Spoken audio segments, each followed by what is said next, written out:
song, Living All Alone, is one of the greatest, most tragic, most realist songs I think I've ever heard. Because this was so about her life and how she felt being lonely and being depressed. And anyone that knows about Phyllis Hyman or familiar with her music know that she killed herself because she was lonely. She was depressed. And just listening to the words of these songs is so haunting, you know, just, it gets me right there, because sometimes I feel the same way she does. Not to the extent that I may want to kill myself, but I know what it's like to be lonely, you know, so,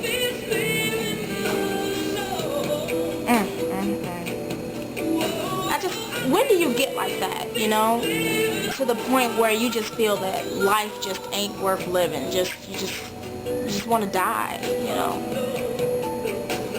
I always thought that, you know, suicide was a white people thing, but my dad was like, Erica, depression, loneliness, and sadness doesn't have a color, it doesn't have a financial background, it doesn't have a sex. It's just, when it hits you, it hits you. It doesn't care what you look like, it doesn't care where you come from. It just, when it hits you, it fucking hits you, man. And that's the truth. And battling depression is hard when you're not medicated. You know, if you try to fight your depression cold turkey, it's hard. It's so hard, you know. A lot of people medicate their depression with alcohol and with medication. And that's the easy way. But those who just want to do it cold turkey, man, it's hard. I went through that. You know, I didn't want to say anything to anybody about my depression, so I didn't. I just kind of sat around and rot in it, you know. And, you know, I got to praying one day, and I was just like, God, if you don't do something soon, I'm going to do something. 3 months later, I found out I was pregnant. So God was just kind of saying to me, girl, here's something to keep your mind occupied so you can shut the fuck up. That's how I always look at it, you know. So my son saved my life. He really did. He really did. You know. And sometimes I slip back into my depressions, but I know how to handle it now. When I feel it coming, I work on it early. I'm an incense queen, and incense help a whole lot, especially these different scents, you know, because most of them have different properties to it. And I light them, meditate, pray, or what I'll do is, those of you that are into the metaphysical healing and stuff like that, you'll be familiar with this. This is the sage. You smudge your area, get rid of the negative energy, and that's what I'll do. I'll just sit there and I'll meditate, be alone, be one with myself, let the positive energy come in and let the negative energy be out. Because when I'm feeling depressed, I don't need to be around nobody. I don't need to be around nobody, because I'm very destructive when I'm depressed. I'll ruin friendships.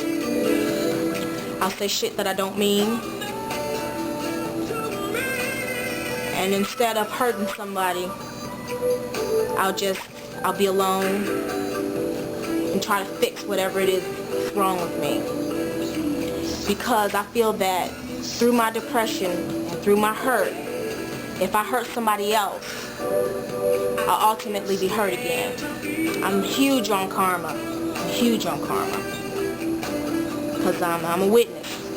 I've done some fucked up shit, man, and it comes back on me 20 times over. So I definitely work on that. I try my best not to hurt anybody or say anything that's gonna hurt or give anybody any pain, because I don't want no pain. So that's just how I conquer it, you know. I was kind of feeling kind of sad this morning. I don't know why. I get like that sometimes. I don't know why, but I was feeling kind of sad.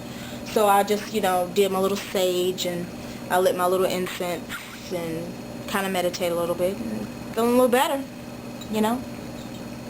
Just as long as I know how to tackle it without being destructive, self-destructive, and I think I'll be fine. And just want to say hey to all my peeps and all my new subscribers out there. You guys are fantastic. You guys are wonderful. All of the personal messages that I get from you guys, I just love you guys. Don't think that because I don't respond right away that I'm ignoring you. I'm not, man. My inbox, I have like literally hundreds and hundreds of personal messages that I'm trying to get to one by one by one by one, and I promise I'll get to you. But thank you everyone for your everything, all your support, all your love, man. I mean, you guys overwhelm me with your love. I thank you. You know, you are another one of the reasons why I stay so happy and so level-headed. And so I thank you, all of you all out there in YouTube land. I thank you. You guys really do make me feel good, and I love you for that. Peace.